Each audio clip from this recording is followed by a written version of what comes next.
Policy बाजार पर 1 करोड़ रुपए का टर्म लाइफ इंश्योरेंस केवल 450 रुपए महीने से शुरू। वाह! शहर धंसता जा रहा है। लगातार वहां के घरों, सड़कों में दरारें पड़ रही हैं, जिससे लोग दहशत में। जोशीमठ संकट पर आज पीएम नरेंद्र मोदी ने उत्तराखंड के मुख्यमंत्री पुष्कर सिंह धामी से बात की और उन्होंने विस्तार में जानकारी ली।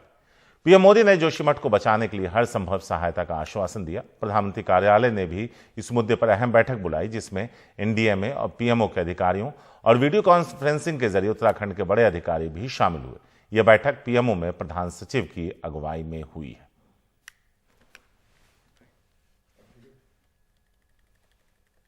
जिस दिन से भी ये घटना का समाचार आया है, उनका कार्यालय लगातार जानकारी लेता रहा है, लगातार चिंता करता रहा है और आज अभी आपसे बात से पहले माननीय प्रधानमंत्री जी ने दूरभाष पर मुझसे काफी डिटेल में सारी जानकारी ली है कि कितने परिवार उसकी जद में आ रहे हैं, कितना नुकसान हुआ है, किस प्रकार से वहां पर पानी निकल रहा है, लोगों के विस्थापन के लिए, लोगों को सुरक्षित स्थानों पर ले जाने के लिए क्या किया गया है, राहत शिविरों में कैसे लोग रह रहे हैं, आगे कैसे उनके पुनर्वास की व्यवस्था होनी है, उन सब पर माननीय प्रधानमंत्री जी ने बहुत विस्तार से चर्चा की है और उन्होंने जोशीमठ को बचाने के लिए हर संभव प्रयास जो भी होगा, हर संभव उन्होंने आश्वासन भी दिया है।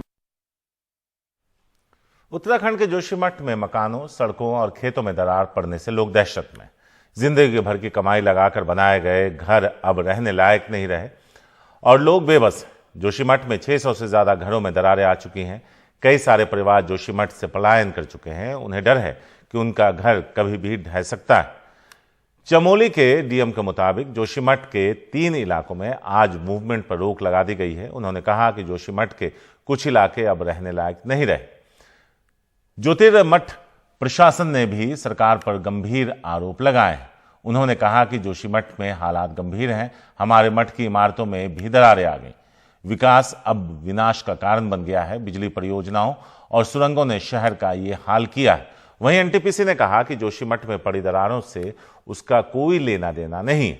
एनटीपीसी ने कहा कि जो सुरंग हम बना रहे हैं वो जोशीमठ के नीचे से नहीं जा रही।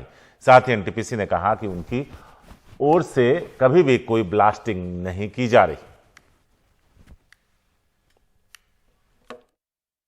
पूरा जो मठ है हमारा वो खतरे की जद में आ गया है। यहाँ बहुत बड़े बड़े क्रैक्स आ रहे हैं और ये जो ऐतिहासिक शहर है, ये ऐसा बताया जाता है भूविज्ञान को दोबारा कि ये ग्लेशियर पे बसा हुआ शहर है और जो इसका मुख्य कारण बता रहे हैं कि अब जो विकास ही इसका विनाश बन रहा है। यहाँ के जो बड़े बड़े हाइड्रो प्रोजेक्ट और जो बाईपास रोड बन रहे हैं, यही उसका, और जो एनटीपीसी की टनल है, जो हमारे विशेषज्ञ बता रहे हैं, वो बता रहे हैं कि पानी का रिसाव उस पर हो रहा है और तेजी से हो रहा है और एकदम से जो उसका ये खतरे की जद में पूरा का पूरा जोशीमठ आ गया और उसी के साथ जो है हमारा जो ज्योतिर्मठ है वो भी इसकी जद में आ रहा है।